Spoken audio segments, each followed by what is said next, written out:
আমরা যদিও বলে থাকি যে ৩৬ দিনের জুলাইয়ের আন্দোলন, কিন্তু আসলে কি সেটা ছিল? আসলে সেটা ছিল ১৬ বছরের ফ্যাসিবাদের বিরুদ্ধে আন্দোলন।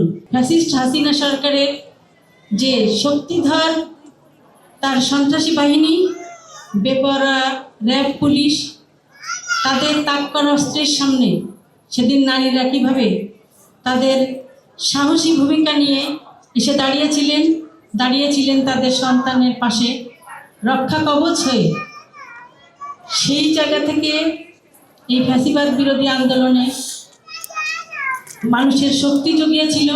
আমরা দেখেছি বিশ্ববিদ্যালয়ের শিক্ষকরা তাদের ছাত্রছাত্রীদের সামনে এসে দাঁড়িয়েছিল, মায়েরা তাদের সন্তানদের সামনে এসে দাঁড়িয়েছিল। সেই দাঁড়িয়ে থাকার কারণে আন্দোলন বেগবান হয়েছিল। ফ্যাসিবাদ নারীর শক্তি, নারী সৃষ্টি।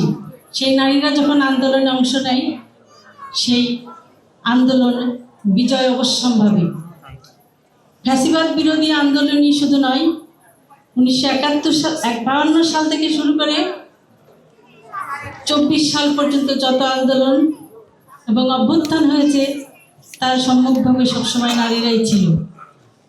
বাংলাদেশের একমাত্র স্মার্ট সিটি বসুন্ধরা এখন আরো নিরাপদ, আধুনিকতায় আরো এক ধাপ এগিয়ে। আমরা যদিও বলে থাকি যে ৩৬ দিনের জুলাইয়ের আন্দোলন, কিন্তু আসলে কি সেটা ছিল? আসলে সেটা ছিল ১৬ বছরের ফ্যাসিবাদের বিরুদ্ধে আন্দোলন।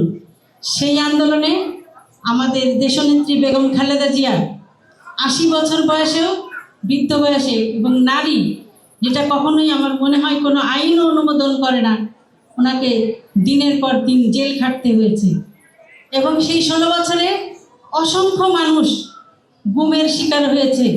রাষ্ট্র কর্তৃক, রাষ্ট্রের তত্ত্বাবধানে এই গুমগুলোকে সংগঠিত করা হয়েছে শুধুমাত্র নিজেদেরকে ক্ষমতায় চিরস্থায়ী করার জন্য। অসংখ্য মানুষ ক্রস ফায়ারের শিকার হয়েছে। সেই সমস্ত ক্ষোভ জমে জমে জুলাই আন্দোলন হয়েছে এবং সেটার পরিণতি পেয়েছে। সেজন্যে এই ১৬ বছরের আন্দোলন এবং ১৬ বছরের সবার অবদান এই জুলাই আন্দোলনকে ত্বরান্বিত করেছে। আমরা যখন, এদেশের মানুষ যখন আন্দোলন করেছে, তখন কিন্তু তারা পরিণতি চিন্তা করে নাই বা কোনো তাদের এটার স্বীকৃতি লাভের আশায় অথবা আমরা ক্ষমতায় যাব সে আশা করে কেউ আন্দোলন করে নাই।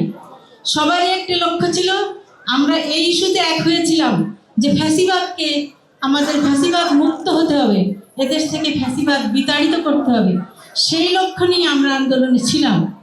কিন্তু দুঃখের বিষয়, আমরা এখন দেখতে পাচ্ছি যে বিশেষ একটি গোষ্ঠী মহল, তারা এই আন্দোলনকে নিজেদের বলে দাবি করছে এবং তারা ক্ষমতার অংশ হিসাবেও তারা থাকছে এবং ক্ষমতায় গিয়ে তারা এই বিভিন্ন দল গঠন করছে এবং ক্ষমতার ছত্রছায়া থেকে তারাই শুধুমাত্র এটার অংশীদার হিসাবে দাবি করছে।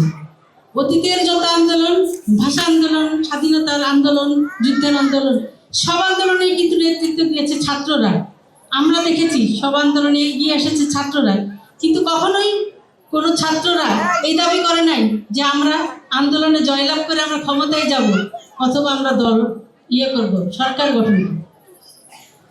সুতরাং আজকে যে নারীদের অবদান, সেই অবদানটাকে স্বীকৃতি দেওয়া হোক সেই প্রত্যাশা করি এবং সবার যার যে ক্ষেত্রে অবদান রয়েছে সেই অবদানকে যেন স্বীকৃতি দেওয়া হয় সেই প্রত্যাশা রাখছি।